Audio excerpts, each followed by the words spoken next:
Assalamualaikum warahmatullahi wabarakatuh. Halo teman-teman semua. Selamat datang kembali ya di channel Salsa Orista Maulina.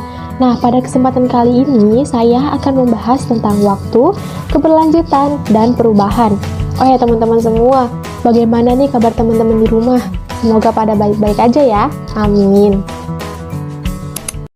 Tanpa berlama-lama ria, mari kita langsung masuk pada isi materi. Yang pertama yang akan saya jelaskan yaitu tentang waktu. Waktu menurut Kamus Besar Bahasa Indonesia adalah seluruh rangkaian saat ketika proses, perbuatan, atau keadaan yang sedang berlangsung. Dalam hal ini, skala waktu merupakan interval antara dua buah keadaan atau kejadian, atau bisa merupakan lama berlangsungnya suatu kejadian. Ada persepsi mengenai waktu seperti yang dikatakan Barbara Adam yang dikutip oleh Pierre Stomka dalam bukunya yang berjudul The Sociology of Social Change sebagai berikut. Kita mengetahui peristiwa di masa lalu dengan mencatat, membayangkan masa kini secara langsung, dan mengetahui masa lalu hanya dalam imajinasi saja. Kejadian di masa lalu ditentukan, kejadian di masa kini akan ditentukan, dan kejadian di masa mendatang belum ditentukan. Masa lalu tak dapat lagi dipengaruhi, masa kini sedang dipengaruhi, dan masa depan hanya secara potensial yang dapat dipengaruhi. Nah teman-teman, ada berbagai pandangan mengenai waktu yang dapat dibedakan berdasarkan aspek-aspek berikut. Yang pertama, tingkat kesadaran akan adanya waktu. Ini adalah tanda yang paling umum, yang mana di satu sisi ditunjukkan oleh obsesi mengenai waktu, aliran waktu, berlalunya waktu, keterbatasan waktu dengan pepatah, waktu adalah uang. Di sisi lain, sikap acuh tak acuh atau mengabaikan waktu. Nah yang kedua, kedalaman kesadaran tentang waktu. Ada kalanya waktu terdekat saja yang disadari, sedangkan waktu jangka panjang kadang tidak disadari. Nah yang ketiga, penekanan pada masa lalu atau masa mendatang adalah cara memikirkan bagaimana masa depan. Masyarakat modern menjadikan waktu sebagai alat pengatur, pengordinasi, atau pengorganisir aktivitas manusia. Oleh karena itu, waktu mendapat kualitas otonom yang menakjubkan. Waktu tidak lagi sebagai alat atau instrumen tetapi sebagai nilai di dalam dirinya sendiri. Waktu menjadi independen, variabel utama atau faktor utama menentukan dalam kehidupan.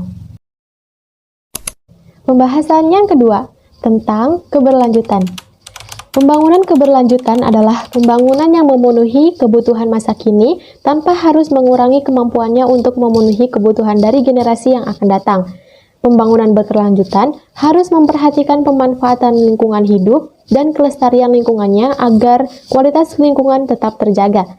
Kelestarian lingkungan yang tidak dijaga akan menyebabkan daya dukung lingkungan berkurang atau bahkan akan hilang. Pembangunan berkelanjutan mengandung arti sudah tercapainya keadilan sosial dari generasi ke generasi. Dilihat dari pengertian lainnya, pembangunan berkelanjutan sebagai pembangunan nasional yang melestarikan fungsi dan kehidupan ekosistem. Upaya pelestarian lingkungan hidup dan dalam pembangunan berkelanjutan adalah seperti upaya pemerintah untuk mewujudkan kehidupan adil dan makmur bagi rakyatnya tanpa harus menimbulkan kerusakan lingkungan, ditindaklanjuti dengan menyusun program pembangunan berkelanjutan yang sering disebut sebagai pembangunan berwawasan lingkungan. Pemerintah berkewajiban untuk menumbuhkan dan mengembangkan kesadaran masyarakat akan pentingnya untuk menjaga, merawat, serta melestarikan lingkungan hidup. Dan upaya ini dilakukan pemerintah melalui penyuluhan, pembimbingan, pendidikan, dan penelitian tentang lingkungan hidup. Lalu ada beberapa dampak yang ditimbulkan akibat pembangunan berkelanjutan. Yang pertama, banyak pembangunan pengembangan sumber daya air telah menimbulkan masalah kesehatan. Masalah itu timbul karena pembangunan tersebut telah menciptakan habitat baru atau memperbaiki habitat yang ada bagi berbagai faktor penyakit. Antara lain, banyak jenis nyamuk yang menjadi faktor penyakit malaria, demam berdarah, dan lain sebagainya. Yang kedua, pencemaran udara oleh mobil banyak terdapat di kota-kota besar, seperti Jakarta, Bogor, Bandung, Surabaya, dan Medan. Yang ketiga, pencemaran oleh limbah industri makin banyak diberikan di banyak daerah. Karena kerusakan tata guna lahan dan tata air tersebut, laju erosi dan frekuensi banjir meningkat. Di samping dampak negatifnya, pembangunan berkelanjutan juga memiliki dampak positif. Yang pertama, menambah penghasilan penduduk sehingga meningkatkan kemakmuran. Yang kedua, perindustrian menghasilkan aneka barang yang dibutuhkan oleh masyarakat. Yang ketiga, perindustrian memperbesar kegunaan bahan mentah. Yang keempat, usaha perindustrian dapat memperluas lapangan pekerjaan bagi penduduk, lalu mengurangi ketergantungan negara pada luar negeri. Yang terakhir, dapat merangsang masyarakat untuk meningkatkan pengetahuan tentang industri.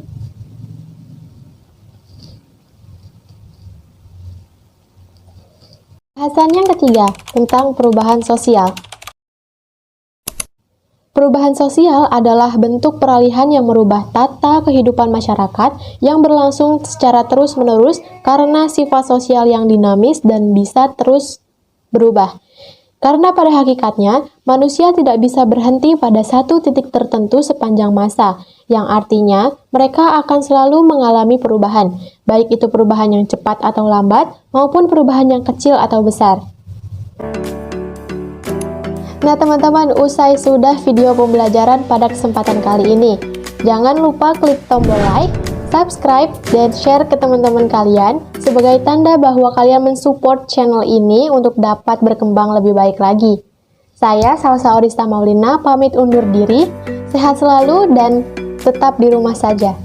Bye-bye, Assalamualaikum warahmatullahi wabarakatuh.